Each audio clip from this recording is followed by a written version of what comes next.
So hello student, आज का हमारा टॉपिक है financial accounting BCom first year, जिसमें हम फर्स्ट यूनिट आज पूरा कवर कर लेंगे। So let's start. So first unit में हम देखेंगे introduction of accounting, meaning and definition of accounting, objective and advantage of accounting, accounting concept and convention, accounting equation, accounting cycle. So अब हम start करते हैं। फर्स्ट जो हमारा टॉपिक है वो है इंट्रोडक्शन। अब इंट्रोडक्शन क्या होता है? Accounting is the process of recording, classifying and summarising the financial transaction of a business. मतलब अकाउंटिंग जो है वो हमारे जितने भी फाइनेंशियल ट्रांजेक्शन होते हैं बिजनेस के, उसे फर्स्टली रिकॉर्ड करती है, फिर क्लासीफाइंग करती है, देन फिर समराइज़ करती है। Accounting help a business to know. अब अकाउंटिंग किस किस चीज़ के लिए हमें हेल्प करती है कि फर्स्ट है how much profit and loss it has, मतलब हम कितना प्रॉफिट और अर्न कर रहे हैं बिजनेस में और कितना लॉस हो रहा है, हमें ये बताता है। सेकंड, मनी इट्स ओन, मतलब कितने पैसे हमारे खुद के हैं और कितने पैसे हमें, नेक्स्ट है इट्स ओन्स टू अदर, मतलब कितने पैसे हमारे दूसरों को हमें देने हैं, मतलब कितना हमें उधार देना है और कितने पैसे हमारे खुद के लगे हुए हैं बिजनेस में। नेक्स्ट हम देखेंगे इसके मीनिंग्स में दिया गया है accounting means recording, classifying and summarising all the money transaction of business. मतलब अकाउंटिंग में हम सबसे फर्स्टली तो जितने भी हमारे बिजनेस से ट्रांजैक्शन होते हैं जो कि मनी से रिलेटेड होते हैं, पैसों से रिलेटेड होते हैं, उन्हें फर्स्टली हम रिकॉर्ड करते हैं, क्लासिफाइंग करते हैं एंड समराइज करते हैं। It help us know how much money is coming in income. अब हम इसमें सबसे पहले रिकॉर्ड करते हैं कि कितनी हमें इनकम हो रही है, कितना हम बिज़नेस से अर्न कर पा रहे हैं, और फिर उसके बाद हम देखते हैं कि कितना हमारे एक्सपेंसेस हो रहे हैं, मतलब कितना हम खर्च कर रहे हैं बिज़नेस के पैसों में। नेक्स्ट है definition. Accounting is the process of recording and organising financial transaction of understand the financial position of the business. Accounting अब इसलिए हम बनाते हैं जिससे कि हम हमारे बिजनेस के जितने भी ट्रांजेक्शन्स हैं और हम हमारे उस ट्रांजेक्शन के थ्रू हम अपने बिज़नेस की पोजीशन देख पाएँ कि हमारा बिज़नेस जो है वो किस पोजीशन पे है, मतलब हम ज़्यादा लॉस में जा रहे हैं या फिर ज़्यादा प्रॉफिट में जा रहे हैं। नेक्स्ट है अब हमारा objective of accounting. The main goal of purpose to keeping accounting records in the business. Main अब हमारा जो गोल होता है अकाउंटिंग में वो ये होता है कि बिज़नेस में हमारे जितने भी ट्रांजेक्शन हो रहे हैं उसे रिकॉर्ड करके रखना। फर्स्ट पॉइंट है इसका to keep record of financial transaction. Firstly तो हमें जितने भी फाइनेंशियल ट्रांजेक्शन है हमारे उसे रिकॉर्ड करना होता है, लाइक हमें कितनी सेल्स हो रही है, कितना परचेस कर रहे हैं, कितने एक्सपेंसेस हो रहे हैं, हमारे कितने खर्चे हो रहे हैं, कितनी हमारी इनकम हो रही है, उसे प्रॉपर वे में रिकॉर्ड करके रखना ही अकाउंटिंग है। नेक्स्ट पॉइंट है हमारा टू नो प्रॉफिट और लॉस। बिज़नेस में मतलब हमें कितना प्रॉफिट हो रहा है और कितना लॉस हो रहा है, हम कितने प्रॉफिट अर्न कर पा रहे हैं और कितना लॉस से हम सफ़र कर रहे हैं, ये हमें रिकॉर्ड करके रखना होता है। नेक्स्ट है third point to know the financial position. इससे हमें हमारे फाइनेंशियल पोजीशन के बारे में पता चलता है कि हमारे बिज़नेस में हम किस फाइनेंशियल पोजीशन पे, लाइक हमारे पास कितनी एसेट्स हैं, कितनी लाइबिलिटीज़ हैं, कितना कैपिटल है।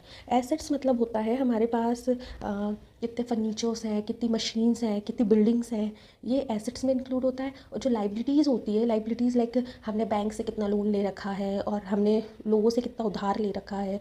और जो कैपिटल होता है, कैपिटल मतलब होता है कितना पैसा हमने अपना खुद का, कितना पैसा हमने बिज़नेस में लगा रखा है। नेक्स्ट फोर्थ पॉइंट है to help in decision making. अब अकाउंटिंग जो है वो हमें डिसीजन लेने के लिए भी हेल्प करता है, like accounting information help to the owner manager make better business decision. जब एक ओनर के पास और मैनेजर के पास प्रॉपर अकाउंटिंग का रिकॉर्ड होता है तभी वो एक अच्छा डिसीजन ले पाता है आगे के अपने बिजनेस को रन करने के लिए। अब next last fifth point to provide information to users. अब हम जो है जब अकाउंटिंग का रिकॉर्ड बना के रखते हैं, जब हम अकाउंटिंग का रिकॉर्ड बना के रखते हैं तो हमारे पास सारी चीज़ें मेंशन होती हैं जो हमें हेल्प करती हैं अदर इन्फॉर्मेशंस के लिए। Like accounting provides information to owners, investors, bank and government. Like हमें ओनर्स को भी सारी इन्फॉर्मेशन मिल जाती है कि कितना पैसा उन्हें, कितना प्रॉफिट हो रहा है, कितना लॉस हो रहा है। इन्वेस्टर्स को भी हम अपना स्टेटमेंट दिखा सकते हैं, अकाउंटिंग दिखा सकते हैं जिससे उन्हें भी ईजीली फाइंड आउट हो जाए कि हम कितना अर्न कर पा रहे हैं और कितने हमारे एक्सपेंसेस हो रहे हैं।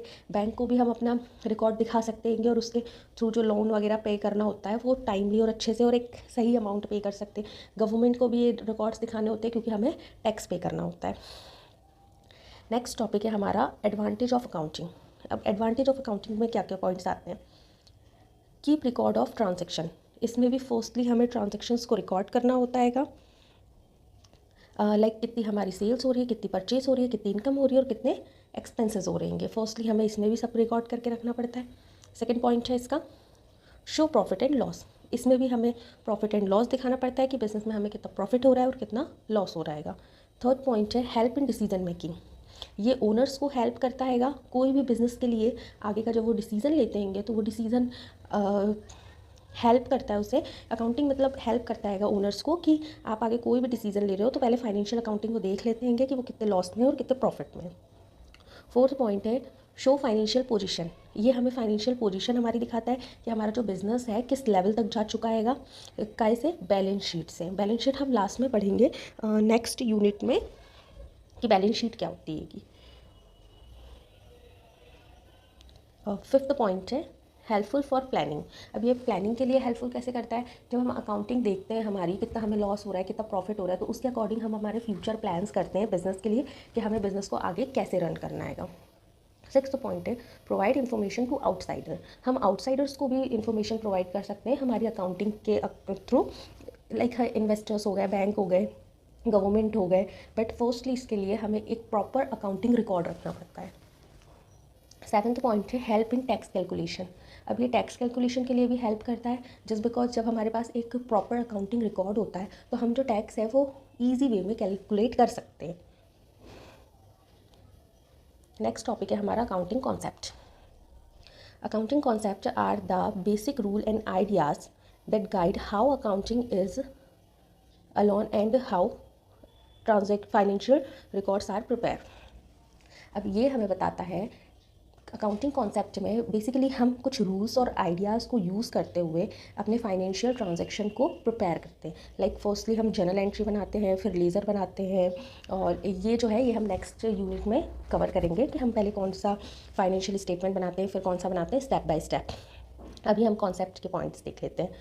Business entity concept. Business entity concept क्या होता है? Business and owners are treated as separate. Personal transaction of the owner are not recorded in business account. जैसे कि हमने कोई बिज़नेस स्टार्ट किया है बट हम बिज़नेस में जो है सेपरेटली हमारा बिज़नेस में जो खर्चा हो रहा है हम सिर्फ अकाउंटिंग में उसी को रिकॉर्ड कर सकते हैं। हमारे पर्सनल एक्सपेंस हम अकाउंटिंग में बिज़नेस अकाउंट में रिकॉर्ड नहीं कर सकते। लाइक हम शॉपिंग कर रहे हैं या हम अपने घर का कोई सामान ले रहे हैं तो उसके जितने भी पैसे होंगे वो सब हम रिकॉर्ड नहीं करेंगे बिज़नेस में। बिज़नेस में सिर्फ बिज़नेस से रिलेटेड ही ट्रांजेक्शन जो होंगे वो रिकॉर्ड होंगे। नेक्स्ट पॉइंट है मनी मेजरमेंट कॉन्सेप्ट। अब मनी मेजरमेंट में क्या बोल रहा है? Only those transaction that can be measured in money are recorded in account. अब जो मनी से रिलेटेड जितने भी ट्रांजेक्शन है सिर्फ वही हम इसमें रिकॉर्ड कर सकते हैं। अननेसेसरी ट्रांजेक्शन्स हम रिकॉर्ड नहीं कर सकते। लाइक हमने अपने बिजनेस के लिए कुछ एसेट्स खरीदी हैं तो वो हम मेंशन कर सकते हैं अकाउंट्स में, बट अदर हम जो भी काम कर रहे हैं वो हम रिकॉर्ड नहीं कर सकते।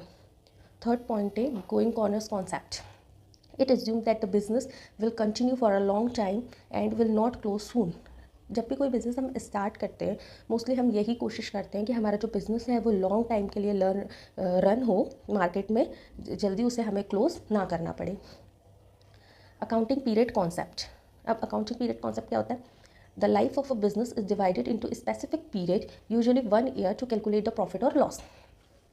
अब जब हम अकाउंटिंग में बेसिकली कोई भी बिज़नेस होता है तो उसमें हम 1 ईयर में प्रॉफिट एंड लॉस अपना कैलकुलेट करते हैं, बट ऐसा नहीं है। कुछ छोटे छोटे बिज़नेस होते हैं तो वो एवरी मंथ कैलकुलेट करते हैं, कुछ थोड़े बड़े होते हैं उनसे तो वो 6 मंथ में कैलकुलेट करते हैं, कुछ बिजनेसेस मोस्टली 1 ईयर में कैलकुलेट करते हैं। 1 ईयर में लाइक हमारा फाइनेंशियल ईयर जो होता है वो होता है 1 अप्रैल टू 31 मार्च। ये जो होता है ये हमारा होता है फाइनेंशियल ईयर का एंडिंग ईयर और स्टार्टिंग ईयर, जो कि 1 अप्रैल से स्टार्ट होता है और 31 मार्च को ख़त्म होता है। तो कुछ लोग 1 ईयर में कैलकुलेट करते हैं, कुछ लोग 2 ईयर्स में, 3 ईयर्स में, कुछ लोग एग्रीमेंट बना लेते हैं 5 ईयर्स में तो वो 5 ईयर्स में कैलकुलेट करते हैं। नेक्स्ट हम देखेंगे 5th point cost concept. Assets are recorded at their original purchase cost not at current market price. Like cost concept में बताया गया है, लाइक मैंने अभी एक बिल्डिंग खरीदी है 45 लैक्स में, तो मैं जो रिकॉर्ड है हमारा फाइनेंशियल स्टेटमेंट है उसमें मैं 45 लाख ही मेंशन करूँगी। ऐसा नहीं है कि आने वाले 10 साल बाद अगर उसकी कीमत बढ़ जाती है, अगर वो 80 लैक्स का हो जाता है तो मैं 80 लैक्स रिकॉर्ड करूँगी। नहीं, मैंने 45 लैक्स में अगर वो बिल्डिंग परचेज़ करी है तो मुझे उसे 45 लाख ही मेंशन करना पड़ेगा अकाउंटिंग स्टेटमेंट में। 6 पॉइंट है dual aspect concept. Every transaction has two effect, debit and credit. जितने भी ट्रांजेक्शन होते हैंगे उसमें दो साइड्स होते हैंगे। लेफ़्ट साइड होता है डेबिट एंड राइट साइड होता है क्रेडिट। डेबिट मतलब कितने पैसे हमारे पास आ रहे हैं बिजनेस में, और क्रेडिट मतलब बिजनेस से हमारे कितने पैसे जा रहे हैं। For example, if cash is use to buy a furniture, in cash is decrease and furniture is increase. Like हमने कुछ पैसों में कुछ फर्नीचर्स खरीदे हैं बिज़नेस के लिए और हमने वो कैश देकर खरीदे, तो कैश जो है वो हमारा डिक्रीज़ हो जाएगा, कम हो जाएगा, बट जो हमारे फर्नीचर्स हैं वो क्या हो जाएंगे, इंक्रीज़ हो जाएंगे, वो बढ़ जाएंगे। 7th है matching concept. Expenses should be matched with the income of the same period to find the correct profit। मतलब है जो हमारे एक्सपेंसेस हैं और हमारी जो इनकम है वो सेम टाइम पे सेम है दोनों। लाइक जितनी हमारी इनकम हो रही है हमें, लाइक 1000 हम पर डे कमा रहे हैं, तो पर डे 1000 हमारे खर्चे भी हो रहेंगे। इसे बोलते हैं matching concept. Next and last point, consistency concept. The same accounting method should be used every year so the result can be compared। इसमें बताया गया है कि हम कोई भी अकाउंटिंग मेथड अगर यूज़ करते हैं फाइनेंशियल स्टेटमेंट के लिए बनाने के लिए, तो जैसे हम जर्नल और लेज़र यूज़ कर रहे हैं तो हमें सिर्फ पूरे साल जर्नल और लेज़र ही यूज़ करना पड़ेगा, जिससे कि हमारे जो अकाउंटिंग स्टेटमेंट है वो सही आए और सेम आए और अच्छे रिजल्ट आए, जिससे हम हर साल कैलकुलेट कर सकें या कंपेयर कर सकें। जैसे हम अभी जर्नल और लेज़र बना के अपने बिज़नेस को रन कर रहे हैं, 2 साल तक हमने अपना जर्नल और लेज़र बना के अपने बिज़नेस को रन किया है, तो आगे भी हम जर्नल और लेज़र ही बना के रन करेंगे ताकि हमारा जो कंपैरिजन है हम इजीली कंपेयर कर पाएँ उसे। नेक्स्ट टॉपिक है accounting convention. Accounting convention are traditional rule or practice that accountant follow while preparing financial statement to make account clear and reliable। Accounting convenience जो है ये एक ट्रेडिशनल रूल है जिसे पहले के अकाउंटेंट जो हुआ करते थे यूज़ करके और एक फाइनेंशियल स्टेटमेंट बनाया करते थे। बेसिकली पहले तो रिटर्न डॉक्यूमेंट्स में फाइनेंशियल स्टेटमेंट बनता था, अब तो कंप्यूटर बेस्ड होने लगा है सब कुछ। सो इसका फर्स्ट पॉइंट है Convention of conservatism। It help anticipate no profit but provide all possible losses। For example, expected losses are recorded but expected profit are not recorded. इसका मतलब ये है कि हम लॉस को तो लेकर चलते हैं साथ में, बट हम प्रॉफिट को लेकर साथ में नहीं चलते। लाइक हम कोई भी बिजनेस प्लान करते हैं स्टार्टिंग में तो हम लॉसेस को साथ में लेके चलते हैं। लाइक कोई भी डिजास्टर हो सकता है और कोई भी नेचुरल डिजास्टर हो सकते हैं, इलेक्ट्रिकल डिजास्टर हो सकते हैं, और हमें बिज़नेस में लॉस हो सकता है किसी भी तरीके का, या कोई भी हमारा एम्प्लॉय इंजर्ड हो सकता है जिसमें हमारे बहुत ज़्यादा अमाउंट लग सकता है। तो ये जो लॉसेज होते हैं ये हम पहले से बिज़नेस के स्टार्टिंग से ही हम रिकॉर्ड करके और लेकर चलते हैं कि इस तरीके के हमें लॉसेज हो सकते हैं, तो उसके लिए हमें सेविंग्स या इंश्योरेंस पहले से रखना पड़ता है। बट जो प्रॉफिट होता है, प्रॉफिट हम इमेजिन नहीं कर सकते कि हमें किस टाइम पे कैसा प्रॉफिट हो सकता है। लॉस हम इमेजिन कर सकते हैं तो हम उसके लिए बैकअप लेके चलते हैं, बट प्रॉफिट का हमें नहीं पता, प्रॉफिट हमें कब होगा, कितना होगा, कैसे होगा, तो उसे हम इमेजिन नहीं करते, ना हम उसे रिकॉर्ड करते हैं। नेक्स्ट है हमारा convention of consistency. The same accounting method should be used every year so that the financial result can be compared easily। जैसे कि हमने पिछले एक टॉपिक में पढ़ा था कि जो अकाउंटिंग मेथड है वो ऑलवेज भी सेम, एक ही अकाउंटिंग मेथड यूज़ करना चाहिए हर साल, जिससे कि हम बिज़नेस को कंपेयर कर सकें हर साल कि इस साल हमें कितना प्रॉफिट हुआ है, पिछले साल हमें कितना प्रॉफिट हुआ था, और आगे आने वाले टाइम में हमें कितना प्रॉफिट हो रहा है और कितना लॉस हो रहा है।